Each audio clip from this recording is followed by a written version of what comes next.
பிரபலமான ஒரு நபிமொழி நீங்கள் அறிந்திருக்கக்கூடும்.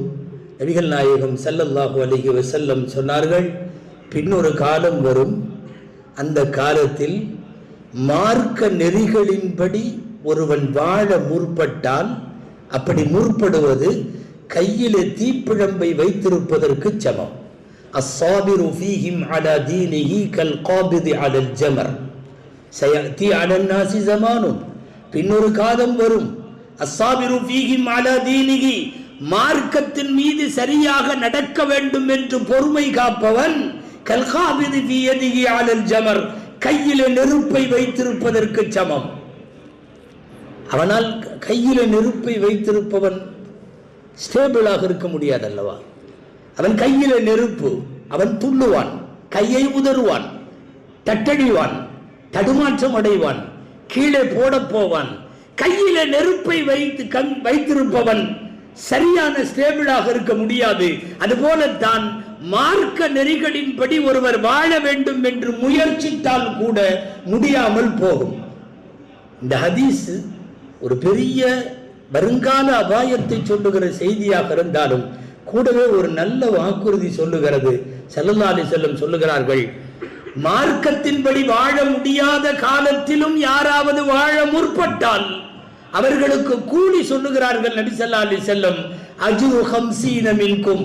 சஹாபாக்களை அமர வைத்துக் கொண்டு சொன்னார்கள், உங்களை மாதிரி 50 பேரின் கூலி அவர்களுக்கு கிடைக்கும். சஹாபிகள்ல ஒரு சில பேருக்கு சந்தேகம், அவங்க காலத்துல வாழ்ற அந்த பின்னாடி உள்ள காலத்துல வர்ற 50 பேர் மாதிரியா இல்ல நம்மள மாதிரி 50 பேரா? என்ன, நாமெல்லாம் சஹாபாக்கள், நாம் ரசூலை பார்க்கிறோம், நாம் வஹி வருவதை பார்க்கிறோம். நம்மள மாதிரி 50 பேருன்னு சொல்றாங்களா, அவங்கள மாதிரி 50 பேருன்னு சொல்றாங்களான்னு சந்தேகம்.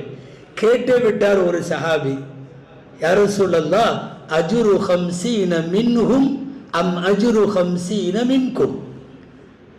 உங்கள 50 பேருன்னு நீங்க சொல்றீங்களே, அந்த கெட்டுப்போன காலத்துல வாழ்ற 50 பேரா இல்லை எங்களை மாதிரி சஹாபாக்களாகிய உங்களின் தோழர்களாகிய எங்களை மாதிரி 50 பேரா? ஸல்லல்லாஹு சொன்னார்கள், பல் அஜ்ரு 50 மின்கும், உங்கள்ல இருந்து 50 பேர். ஆச்சரியம் அவங்களுக்கு தாங்க முடியல. 50 சஹாபி அளவுக்கு அவங்க என்ன பண்ணிட்டாங்க? ரசூலுல்லாஹ் காரணம் சொல்லுகிறார்கள், லிஅன்னகும் தஜிதூன அலல் கைரி அஅவானன் வஹும் லா யஜிதூனஹு. நீங்கள் எல்லாம் இப்போது உங்களுக்கு நன்மையை தூண்டுவதற்கு ஆள் இருக்கிறது, நான் இருக்கிறேன், குர்ஆன் இருக்கிறது, வஹி இறங்குகிறது, அல்லாஹ்வின் கண்காணிப்பிலும் அவனுடைய நேரடி கண்காணிப்பிலும் நாம் இருக்கிறோம். ஒரு காலம் வரும், நன்மையை தூண்டக்கூட ஆள் இல்லாமல் போய்விடும்.